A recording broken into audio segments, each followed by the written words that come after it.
Part 2 की starting में हम बोगिल नाम के लड़के को देखते हैं और उसकी फैमिली को देखते हैं और उसका बड़ा भाई जिसका नाम वूहाक होता है। वूहाक और बोगिल वॉलंटियर करने के लिए उसी आइलैंड पर जाते हैं जहां सोमुका होती है। वूहाक वहां अपना ड्रोन चलाता है और हम वही सीन देखते हैं। वो ड्रोन सोमुका के सामने होता है और सोमुका उस ड्रोन को पकड़ने की कोशिश करती है। वूहाक अपने ड्रोन को लेने के लिए सोमुका के पास आता है। सोमुका वहाँ वूहाक को देखकर बहुत खुश हो जाती है क्योंकि उसने 15 सालों से किसी इंसान को नहीं देखा था। सोमुका वूहाक को देखकर उसे गले लगा लेती है और रोने लगती है। वहाँ बोगिल भी आ जाता है। वहाँ सभी लोग सोमुका को देखकर बात करते हैं कि यकीन नहीं होता कि कोई भी इतने सालों से इसे ढूंढने नहीं आया। सोमुका शहर आती है और वहाँ वो अपने आप को साफ करने के लिए एक बाथरूम में जाती है।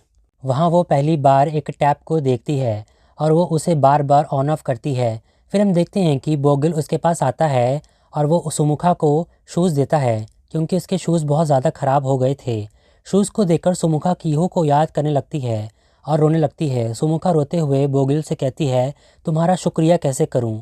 वूहाक एक रिपोर्टर होता है और वो सुमुखा की स्टोरी कवर करना चाहता था, मगर बोगिल उसे ऐसा करने से रोक देता है और कहता है कि वो लड़की इन सब के लिए तैयार नहीं है। वूहाक कहता है ठीक है। इसके बाद हम देखते हैं कि वूहाक उस स्टोरी को कवर कर लेता है। बोगिल उससे पूछता है कि तुमने ऐसा क्यों किया? वूहाक बताता है कि मैंने ये स्टोरी अपने बॉस को बताई और फिर मुझे ये स्टोरी कवर करनी पड़ी। वूहाक बहुत ज़िद्दी इंसान होता है, उसे जो बोलो वो उसका उल्टा ही करता है। बोगिल का फ्रेंड कहता है, वूहाक के इस बर्ताव के लिए तुम जिम्मेदार हो। तुम उससे आसानी से पट जाते हो और वो तुम्हारा फ़ायदा उठाता है। फिर बोगिल कहता है कि वो मेरा नहीं बल्कि मैं उसका फ़ायदा उठाता हूँ। फिर हम देखते हैं कि बोगिल एक शो डायरेक्टर होता है। इधर हम देखते हैं कि सोमुखा को कुछ वक्त के लिए नर्सिंग होम में रखा जाता है। वूहाक वहाँ पूछता है कि क्या न्यूज़ के बाद कोई भी सोमुखा से मिलने आया? वहाँ की इंटर्न कहती है नहीं। वो बताती है कि भले ही सोमुखा 31 साल की हो गई है, मगर वो आज भी 16 साल की बच्ची की तरह है। सोमुखा कह रही थी कि डिस्चार्ज होने के बाद सबसे पहले वो घर जाएगी। वूहाक कहता है उसका घर चुनसम आइलैंड में है ना? वो लेडी कहती है हाँ, लेकिन वहाँ कोई नहीं है, मुझे फ़िक्र हो रही है। वूहाक सोमुखा से मिलने आता है और उसे अपने साथ ले जाता है। वूहाक जब देखता है कि सोमुखा ने फटे हुए जूते अभी भी संभाल रखे हैं तो वो मुखा से कहता है कि इन जूतों को सेल पर लगाओगी क्या? ये बोलकर वो हंसने लगता है। जब वो देखता है कि मुखा को अच्छा नहीं लग रहा है तो वो सॉरी बोलता है। वूहाक सोमुखा से पूछता है कि तुमने चुनसम आइलैंड क्यों छोड़ा और समुद्र में कैसे गिर गई? सुमुखा कहती है ये बहुत लंबी कहानी है। वूहाक कहता है मैं रिपोर्टर हूँ, मेरा काम ही है कहानियाँ सुनना। सुमुखा कहती है समझ नहीं आ रहा कहाँ से शुरू करूँ। तभी सुमुखा एक बैनर को देखती है जिस पर रेंजो का नाम लिखा हुआ था। वो कार रुकवाकर बैनर के पास आती है और रेंजो का नाम देखकर इमोशनल हो जाती है। वूहाक कहता है क्या तुम उसे जानती हो? सुमुखा कहती है ये कहानी उन्हीं से तो शुरू हुई थी। वूहाक फिर से रिपोर्ट करने लगता है। वो रिपोर्ट में बताता है कि मुखा एक सिंगर से मिलने के लिए आइलैंड छोड़कर भागी थी। वूहाक रेंजो का वहाँ मजाक उड़ाता है। ये देखकर सुमुखा वूहाक पर गुस्सा हो जाती है। वूहाक इसके लिए सॉरी बोलता है। सुमुखा चुनसम आइलैंड पहुंचकर अपने घर जाती है। वहाँ वो देखती है कि कीहो के डैड के फ्रेंड ने अपना वहाँ एक रेस्टोरेंट ओपन कर लिया है। वो लोग मुखा को देखकर हैरान रह जाते हैं, लेकिन उन लोगों को ऐसा लग रहा होता है कि सुमुखा उनके बिजनेस को हड़पने आई है और ये सब वूहाक देख रहा होता है। वो लोग कह रहे होते हैं कि कानून की नज़र में इस जगह के असली मालिक हम हैं। वूहाक उन लोगों की वीडियो बना रहा होता है। ये देखकर वो लोग पूछते हैं कि तुम ये सब क्या कर रहे हो? वूहाक उन लोगों को अच्छे से कानून समझाता है और वो लोग घबरा जाते हैं। सुमुखा वूहाक से कहती है कि बस अब रहने दीजिए। सुमुखा उन अंकल से कहती है कि मैं आपसे कुछ लेने नहीं आई हूँ, बस एक सवाल करना था। कीहो को क्या हुआ आप जानते हैं क्या? वो अंकल बताते हैं कि तुम्हारे जाने के बाद कीहो पागल सा हो गया था और फिर वो एक दिन घर से भाग गया। उसने अपने डैड के खिलाफ कंप्लेन भी करी, जिसके चलते उसके डैड को जॉब से निकाल दिया गया। जब उसके डैड को पता चला कि वो सियोल में हैं तो वो अपने बेटे को ढूंढने के लिए चला गया। वो लोग बताते हैं कि कीहो शायद मर गया है। सुमुखा इस बात पर भरोसा नहीं करती है। वूहाक सुमुखा से कहता है कि क्या तुम्हें कीहो से कोई शिकायत नहीं है? अगर वो नहीं होता तो तुम्हें 15 साल उस आइलैंड पर नहीं बिताने पड़ते। इस पर सुमुखा कहती है अगर कीहो नहीं होता तो मैं 15 साल पहले ही मर चुकी होती। मेरे डैड मुझे मार चुके होते। सुमुखा वुहाक से कहती है, हम दोनों बिना वजह नहीं भागे थे। कीहो और मैं अपनी जान बचाने के लिए भागे थे। फिर हम देखते हैं वुहाक मुखा को अपने घर पर ही रहने को कहता है। मुखा कहती है, 15 साल पहले मैं यहीं से भागी थी और तुम ये चाहते हो कि मैं यहीं रह जाऊं। फिर इसका मतलब तो ये हुआ कि मेरे 15 साल बर्बाद हो जाएंगे। अब मेरी ज़िंदगी का मतलब ही क्या रह जाएगा। फिर वो दोनों सेओल आ जाते हैं। वुहाक अपने घर आकर सब कुछ बताता है। वुहाक सुमुखा को अपने घर के टॉप फ्लोर पर रखने की बात करता है क्योंकि उसके पास घर नहीं होता है। बोगिल वुहाक से पूछता है कि तेरा और उसका कुछ चल रहा है क्या। वुहाक कहता है, ऐसा कुछ भी नहीं है। फिर हम देखते हैं कि वुहाक तो सुमुखा को पहले से ही अपने घर ले आया है और कहीं ना कहीं सभी लोग ये बात जानते हैं। वुहाक सुमुखा से पूछता है, रेंजो से मिलने के बाद तुम क्या करोगी। सुमुखा उससे कहती है, आगे क्या होगा तुम इसके बारे में बहुत सोचते हो। सुमुखा बताती है, जब मुझे एजेंसी से कॉल आया था और जब इस बारे में उसके डैड को पता चलता तो क्या क्या बुरी चीज़ें हो सकती थी, इस डर से उसने ऑफ़र के लिए मना कर दिया। मुखा कहती है, जब मैं आइलैंड पर थी तब मैं उस कॉल के बारे में सोचती रही। अगर मैं रेंजो से उसी वक्त मिलने जाती तो आइलैंड पर नहीं पहुंचती। जितना ज़्यादा सोचोगे उतना अफसोस होगा और फिर सोचने से मिलता ही क्या है। वुहा पूछता है, क्या तुम अब भी रेंजो से मिलना चाहती हो। मुखा हाँ करती है। वुहा कहता है, मेरे आसपास ज़िद्दी लोग ही क्यों हैं, एक वो बोगिल और दूसरी तुम। सुमुखा कहती है, वो बोगिल तुम्हारा भाई है ना, वो कितने साल का है।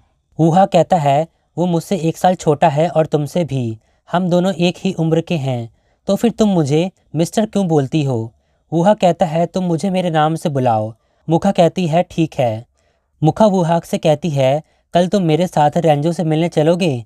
वुहा कहता है, मैं तुम्हारी पहले ही बहुत मदद कर चुका हूँ, कुछ तो शर्म करो। ये सुनकर मुखा को कीहो की बातें याद आने लगती हैं।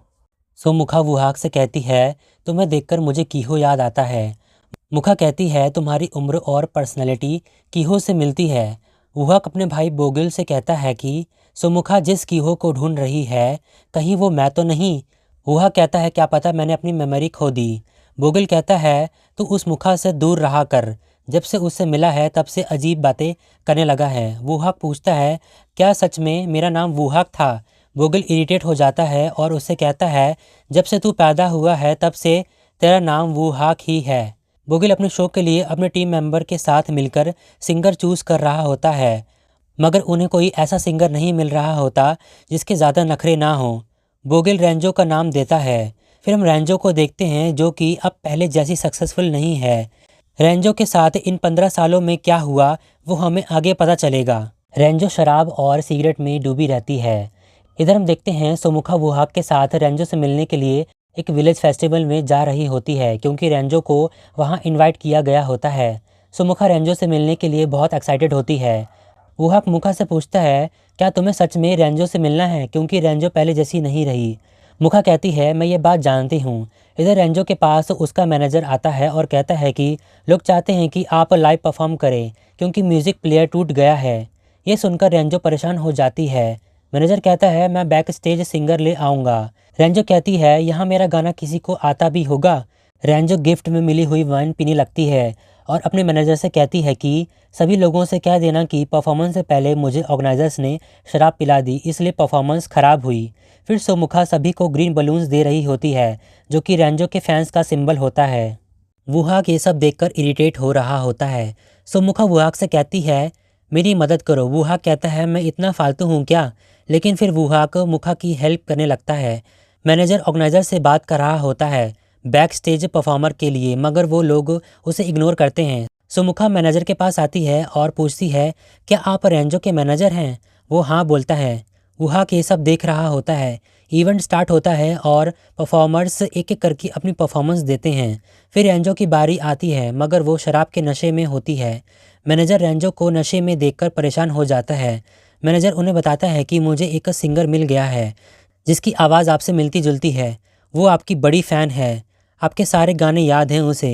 रेंजो को फिर स्टेज पर बुलाया जाता है। रेंजो लड़खड़ाते हुए स्टेज पर जाती है। रेंजो जब स्टेज पर जा रही होती है तब सोमुखा रेंजो को देखती है।